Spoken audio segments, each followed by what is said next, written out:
West Africa stands at such a moment.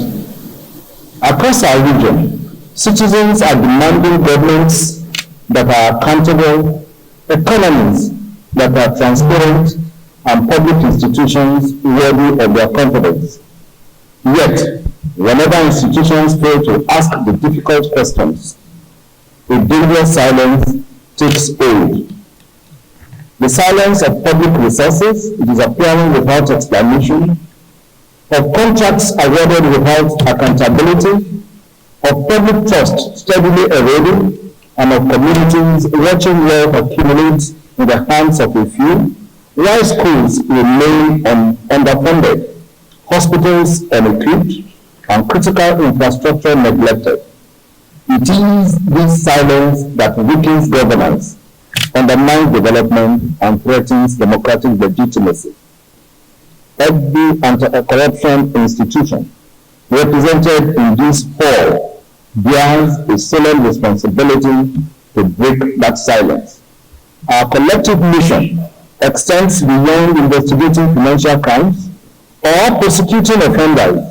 It is to safeguard the integrity of public institutions, protect public trust, and ensure that those entrusted with public resources remain fully accountable to the people they serve.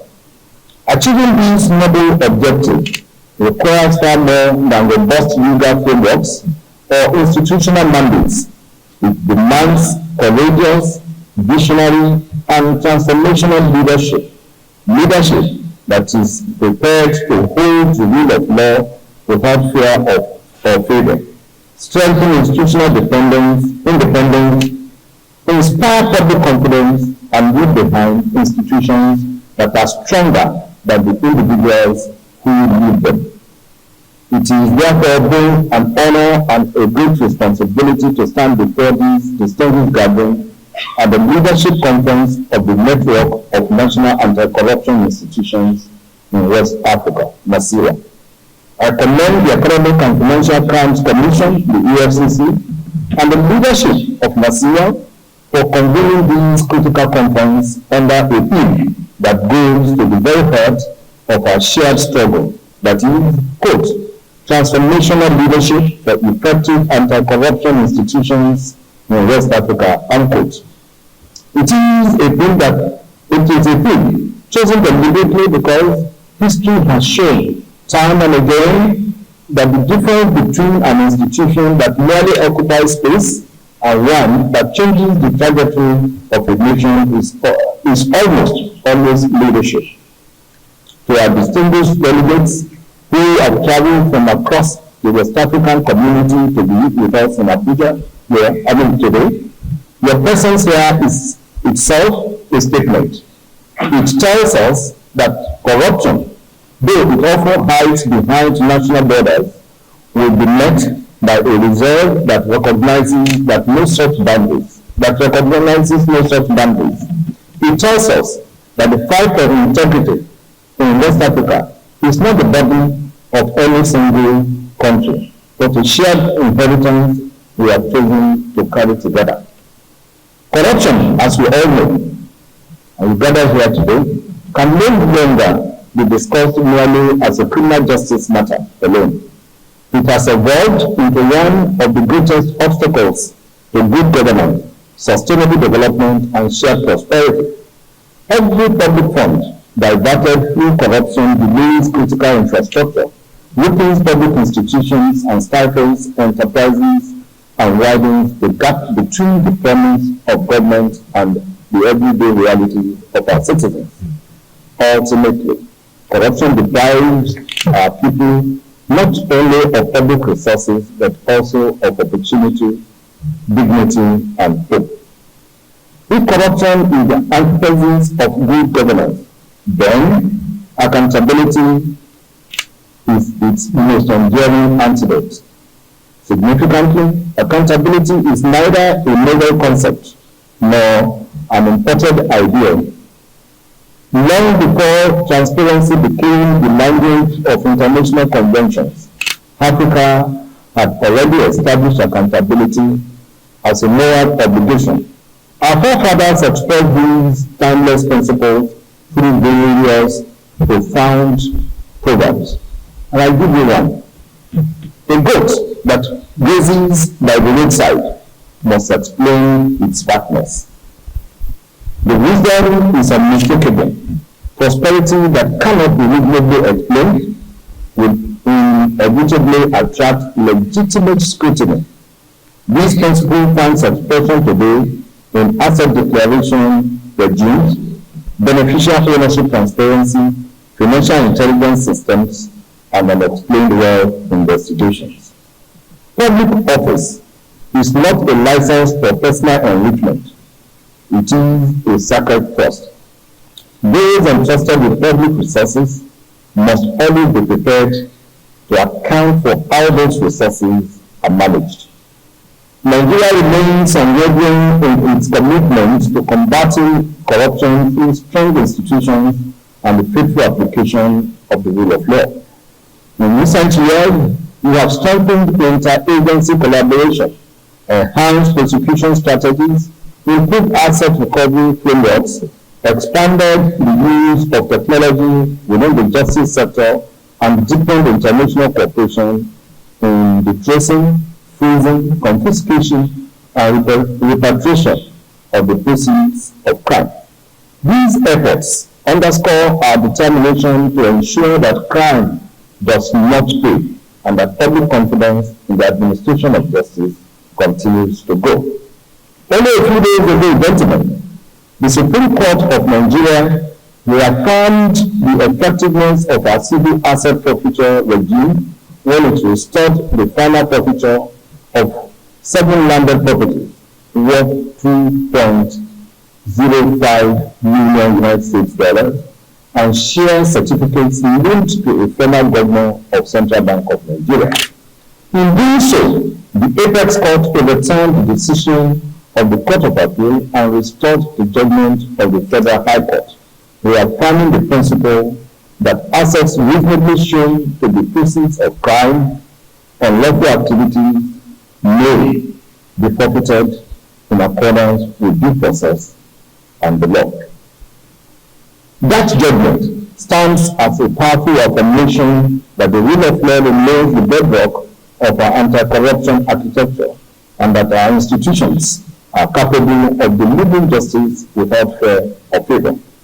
Our efforts are always guided not only by our Constitution and the national law, but also by our obligation under the United Nations Convention Against Corruption, UNCAC, the African Union Convention on Preventing and Combating Corruption, and relevant ECOWAS legal instruments. These frameworks recognize corruption as a transnational threat to peace, security, democratic governance, and sustainable development. They also remind us that while corruption may begin within national borders, its consequences are invariably regional and global.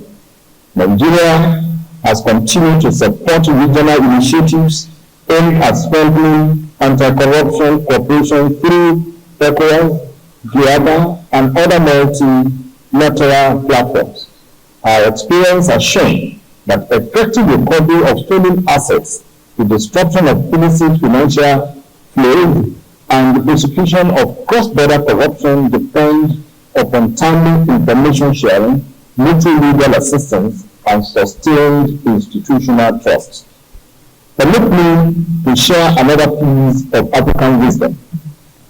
It goes thus: when a young man returns from the forest, carrying a basket overflowing with mushrooms, the elders do not first admire his harvest, rather they ask him where he found them. If he could not explain, they conclude that he had harvested them from the sacred grove, where no one is permitted to gather. This program reminds us that accountability is not born of suspicion, but of responsibility. Honest success has nothing to fear from legitimate inquiry. Transparency protects the innocent, just as surely it exposes the guilty. Experience equally teaches us that corruption rarely surrenders quietly. Those who profit from corruption frequently deploy immense financial resources to frustrate investigations, intimidate investigators, manipulate public opinion, delay prosecution, and weaken the very institutions established to uphold accountability. Some even seek to portray themselves as victims while depicting anti-corruption institutions as instruments of oppression. It is for this reason that the thief does not love darkness. Our collective responsibility, therefore, is to ensure that transparency shines brighter than secrecy, that institutions remain stronger than individuals, and that the rule of law prevails over impunity. Distinguished ladies and gentlemen, the criminal landscape is evolving at an unprecedented pace. Artificial intelligence, virtual assets, cyber-enabled financial crimes, sophisticated money laundering schemes, and increasingly complex illicit financial flows demand responses that are equally innovative and collaborative. Criminal enterprises cooperate across borders with remarkable efficiency. Our institutions must therefore cooperate with even greater determination. Intelligence sharing, joint investigations, mutual legal assistance, extradition, asset recovery, beneficial ownership verification, and professional exchanges must become standard practice across our region. No anti-corruption institution, regardless of its capacity, can effectively confront institutional corruption acting alone. Our ancestors have observed that if you want to go fast, go alone. But if you want to go fast, go alone. But if you want to go far, go together. The future success of anti-corruption efforts in West Africa will depend not solely on the strength of individual agencies, but on the depth of our collective commitment to regional solidarity, institutional trust, and shared responsibility. Transformational leadership, therefore, demands more than administrative competence. It requires courage.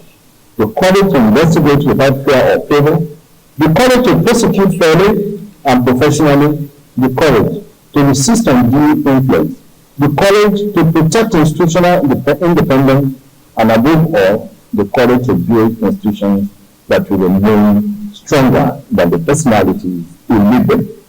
I have always been of the view that it is better to have bad laws administered by good men than to have good law administered by them, the bad men. As leaders, then, we must also remember that our ultimate objective is not merely to secure conviction or recover stolen assets. Rather, it is to build societies where corruption becomes increasingly difficult to perpetrate, easier to detect, and certain to attract consequences. Societies where integrity is rewarded, transparency is expected, justice is accessible, and public institutions enjoy the confidence of the people they serve. I commend the leadership of NASIWA, the Economic Community. I commend the leadership of NASIWA, the Economic and Financial Crimes Commission, the ECOWAS Commission, the African Union, GIABA, the United Nations Office on Drug and Crime, our development partners, and every institution represented here today for their steadfast commitment to strengthening governance and accountability across West Africa. Together, we are building a regional anti-corruption architecture that is more resilient, more responsive, and better equipped to confront both the present and emerging challenges. Before I conclude, let me say that I have gone through the program and I have seen the caliber or status of resource persons that have been called upon to come and share their wealth of experience with this at this conference, and particularly in the entire world. I wish to express our sincere appreciation to the ECOWAS Commission for making this distinguished plenary hall available for the conference. I welcome you to the new ECOWAS Commission headquarters in Nigeria. This program is one of the first set of programs that is being held here. So it's a privilege for us, and we thank the leadership of the ECOWAS Commission for making it available. It is particularly auspicious that Nasiwa is among the first regional institutions to be accorded the honor and privilege of convening a major program in this hall. This is not merely a matter of venue, it carries profound institutional and symbolic significance. This all represents the collective aspirations of the peoples of West Africa. It is a place where our region deliberates on peace, security, economic integration, democracy, development, and the future of our community. That the Made in Nasiwa Leadership Conference is being held here underscores an important truth. The fight against corruption is not peripheral to regional integration and development. It is central to them all. Without integrity in public institutions, the promises of economic integration, democratic governance, peace and sustainable development cannot be fully realized. Corruption weakens public confidence, diverts resources from essential services, distorts markets, undermines security, threatens the legitimacy of our states. Our presence in this hall must therefore remind us that anti-corruption and financial crime leadership is not solely an institutional responsibility. It is a regional development responsibility. Distinguished participants, when the founders of Nasiwa established this network, they recognized that corruption does not respect national borders, institutional boundaries, or differences in language and legal tradition. They understood that no country, however committed or capable, could confront the problem in isolation. The Honorable Attorney General, distinguished ladies and gentlemen, their vision was therefore to create a regional platform that will strengthen cooperation among national anti-corruption institutions, reinforce their capacity and independence, promote strategic reflection, facilitate the exchange of experiences and good practices, and mobilize the political will and resources necessary for an enduring anti-corruption culture in West Africa. They envisaged a network built upon the autonomy of its member institutions, but sustained by their interdependence. They envisaged institutions that will not only investigate and prosecute financial crimes, but will also learn from one another, establish professional standards, develop common approaches, and provide collective leadership for our region. This conference is firmly rooted in that founding vision. It is not intended to replace the statutory meetings of Nasiwa, nor is it designed as another ceremonial gathering. It is an investment in the leadership and institutional capacity required to translate our collective vision into measurable results. The decision to convene this maiden edition arose from a simple but compelling conviction. Strong anti-corruption laws and mandates are indispensable, but they are not sufficient. Institutions ultimately rise or decline on the quality of their leadership. Leadership determines whether an institution merely exists or fulfills its mandate. It determines whether strategy is translated into action, whether personnel are inspired or demoralized, whether integrity is practiced internally or merely demanded from others, and whether an institution remains resilient in the face of political pressure, technological disruption, resource constraints, and public scrutiny. The anti-corruption institution represented here today operate in some of the most complex environments in public administration. We are required to pursue difficult cases, confront powerful interests, protect the integrity of sensitive investigations, respond to rapidly evolving financial crimes, manage public expectations, and maintain confidence in our work. Honorable Attorney General, distinguished ladies and gentlemen, at the same time, we must ensure due process, institutional accountability, professionalism, fairness, and respect for the rule of law. These responsibilities require more than technical competence. They require strategic leadership, and our institutions must build to outlive us. They must have clear systems, credible governance arrangements, professional personnel, reliable and working technology, institutional memory and cultures that preserve integrity across successive leadership transitions. That is the essence of institutionalization. We must build anti-corruption institutions that are strong because their systems are strong, trusted because their processes are credible, and sustainable because their capabilities are deliberately developed and continuously renewed.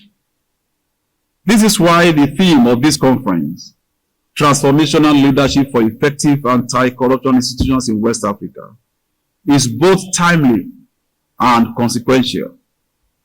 The corruption environment has changed significantly. Criminal networks increasingly operate across borders. Illicit financial flows move through multiple jurisdictions within seconds. Digital platforms and emerging technologies create new opportunities for development, but they also produce new forms of fraud, concealment, manipulation, and financial crimes. Artificial intelligence is transforming the way information is generated, analyzed, and deployed. It offers enormous potential for detection, intelligence development, risk assessment, and institutional efficiency. But it also raises questions of governance, ethics, accountability, data integrity, and organizational readiness. Our institutions cannot confront 21st century corruption with 20th century structures, processes, and assumptions. This is reflected in the program before us today. Over the next 2 days, ladies and gentlemen, we will engage in discussions on artificial intelligence, in transformational leadership, institutional independence, integrity and accountability, institutional reform and high performance, digital transformation and intelligence-led enforcement, judicial partnership, transnational corruption, cross-border cooperation, asset recovery leadership, and effective board and executive governance. These are not isolated subjects. Together, they represent the essential architecture of a modern, effective, and resilient anti-corruption institution. The institutional presentations incorporated into this conference are also particularly important. Ladies and gentlemen, NASIWA's greatest resource is the collective experience of its members' institutions. Every institution represented here has confronted challenges, developed solutions, learned difficult lessons, and recorded achievements from which others can benefit. I therefore encourage all participants to approach these sessions with openness and candor. We must be willing not only to showcase our successes, but also to examine our difficulties. Real peer learning begins when institutions are sufficiently confident to discuss what has not worked, what remains unresolved, and where regional cooperation can add value.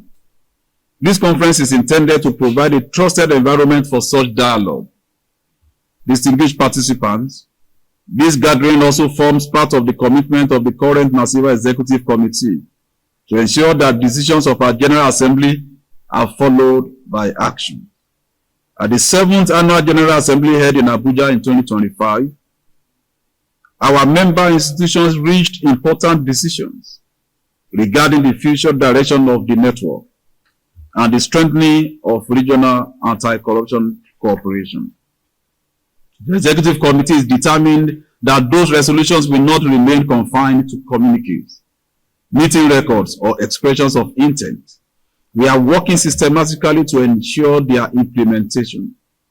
This includes the operationalization of the regional frameworks adopted in relation to borderless investigation, asset tracing, asset recovery, and asset management. It also includes the wider institutional, administrative, and strategic measures necessary to make NASIWA more effective, more visible, more sustainable, and more responsive to its members. For us, implementation is the true measure of institutional credibility. The Executive Committee is therefore committed to strengthening the secretariat, improving communication and information exchange among member institutions, supporting the implementation of agreed regional instruments, advancing capacity development, and building productive partnerships with ECOWAS and other regional and international stakeholders. The NASIWA headquarters, currently under renovation, must become more than a physical address. It must develop into an active regional hub for coordination, capacity, strategic analysis, information exchange, and operational cooperation. May I also use this opportunity to express the appreciation of NASIWA to the federal government of Nigeria for donating the headquarters of NASIWA to this association.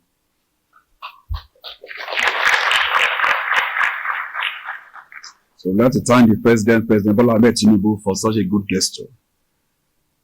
The NASIWA headquarters, currently under renovation, must become more than a physical address. It should be a place where the collective knowledge of our institution is preserved, where regional initiatives are coordinated, and where member institutions can obtain the support required to advance shared objectives. This conference is therefore both a leadership development program and a statement of institutional intent. We are signaling that NASIWA must become more active between its annual general assemblies. We are signaling that leadership development, institutional capacity, peer learning, and implementation must become permanent features of the network's programming. We are signaling that West Africa anti-corruption agencies and institutions are prepared to take collective responsibility for strengthening the regional integrity architecture. At the conclusion of this conference, we expect to adopt the Abuja Leadership Declaration. That declaration should not be viewed merely as another conference outcome document. It should capture our shared understanding of the leadership standards. It should capture our institutional priorities and cooperative actions required to strengthen the anti-corruption effectiveness across West Africa.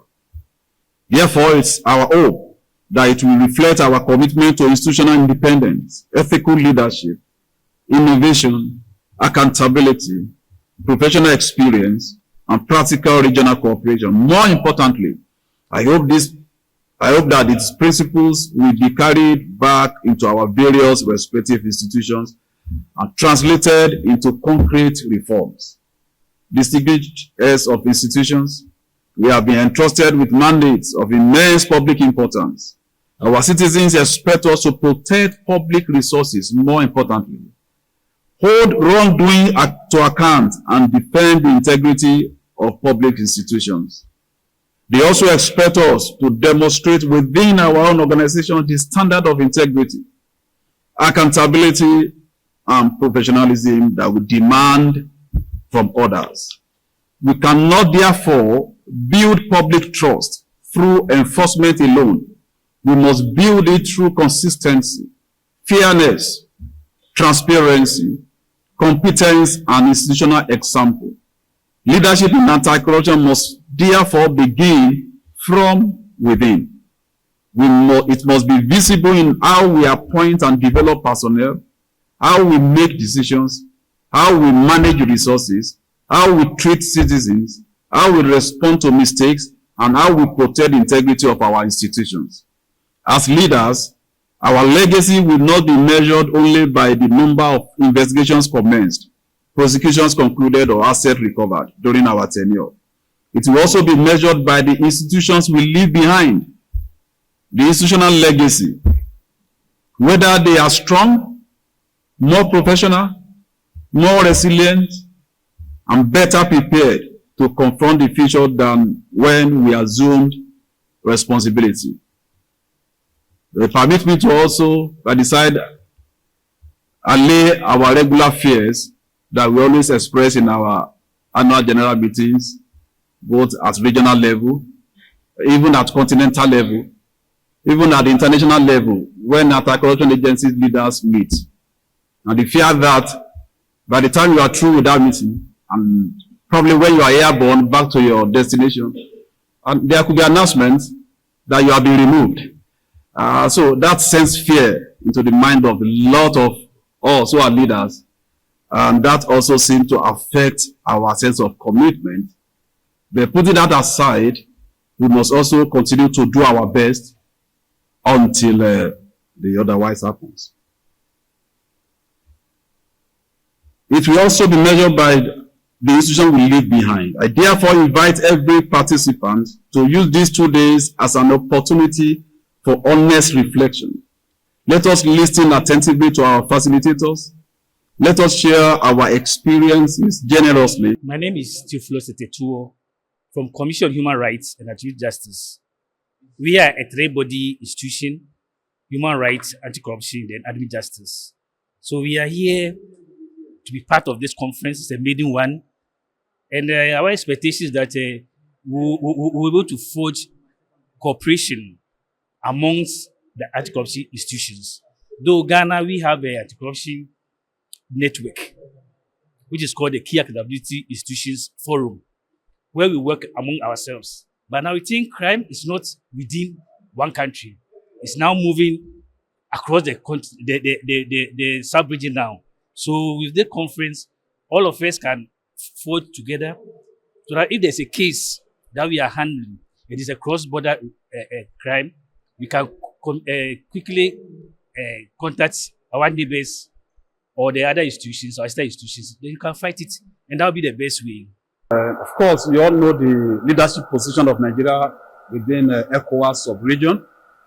And for the anti-corruption institutions in ECOWAS states, Nigeria is currently leading. I am the current president. And you are aware that we had an annual general meeting last year, October. Following that, we decided to come up with this leadership conference, pursuant to the resolution taken during the annual general assembly. That there is need for us to be more coordinated, there is need for us to synergize, and there is need for us to cooperate in the area of exchange of intelligence and information, particularly terrorism financing and illicit financial flows. And Nigeria, by virtue of our leadership position in West Africa sub-region, by virtue of our size and the economy of Nigeria, we are taking the leadership role. So that is the role Nigeria is playing with respect to this leadership conference. Looking at Nigeria so far, how would you say the country has fared in curbing transnational crime and also corruption in the country? Yes, we have a protocol which we drafted, which we also adopted during our last year annual general assembly. So we have begun to operationalize that protocol. That protocol allows for exchange of information, allows for cross-border investigation and cross-border support. And we have operationalized that. We have had cases where we exchange information with our counterparts from other West African sub-region, and it's actually working. We have had calls to assist one another to trace illicit financial flows, to trace assets to our various countries, and they have been quite supportive. So each country is gaining from that synergy, from that cooperation. So we held this type of conference last year. What has changed going forward? Like what? Yeah, what we had last year was different from here, and I emphasized that in my address. Last year we had the annual General Assembly, October. Now what we are having is leadership conference pursuant to the resolution taken during the annual General Assembly. So this conference is like operationalizing the resolution taken during the annual General Assembly. I'm the Commissioner of the Anti-Corruption Commission of the Republic of Sierra Leone. I think one of the things that Africa needs, particularly West Africa, is how much we coordinate the fight against corruption.